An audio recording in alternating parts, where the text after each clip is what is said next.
Pour la conscience qui observe, l'état de rêve est très proche de l'état de veille. Le rêve implique aussi la présence d'un personnage, à la différence que les fonctions motrices corporelles sont désactivées, en grande partie tout du moins. Dans le rêve, le plus souvent, le personnage principal, moi, est présent au même titre que l'œil d'une caméra. Son corps est rarement visible. C'est son regard et ce qui défile en lui qui lui donne son impression d'exister.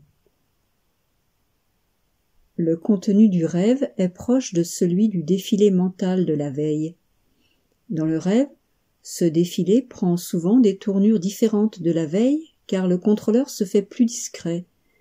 Si par exemple vous cessez de manger de la viande en état de veille, vous pourrez continuer un certain temps à en consommer dans l'état de rêve, jusqu'à ce que cette habitude s'éteigne complètement. Il y a comme des couches qui doivent être traversées et pénétrées pour que le surmoi puisse transformer le moi.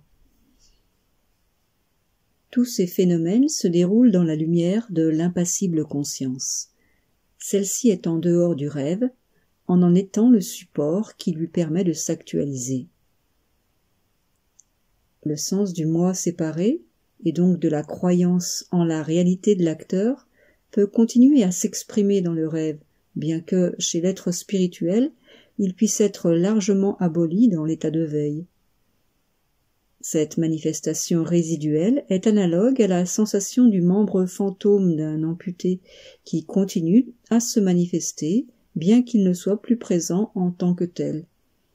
Sa trace mnésique est encore présente dans le fonctionnement cérébral, lui donnant une impression de réalité. Ce qui surgit dans l'émotion et dans le rêve est essentiellement composé de ce qui n'a jamais pu être accepté dans l'état de veille. On peut alors voir l'émotion et le rêve comme un processus d'auto-guérison qui amène, dans la lumière de la conscience, les fruits de la non-acceptation, résidus qui traînent et s'entassent, constituant pour une large mesure le poids karmique du moi pensé.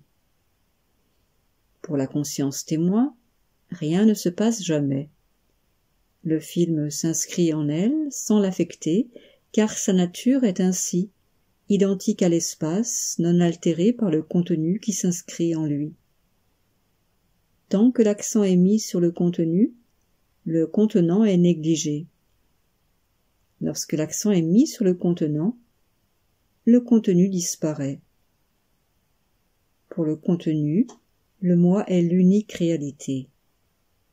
Pour le contenant, seul est le soi.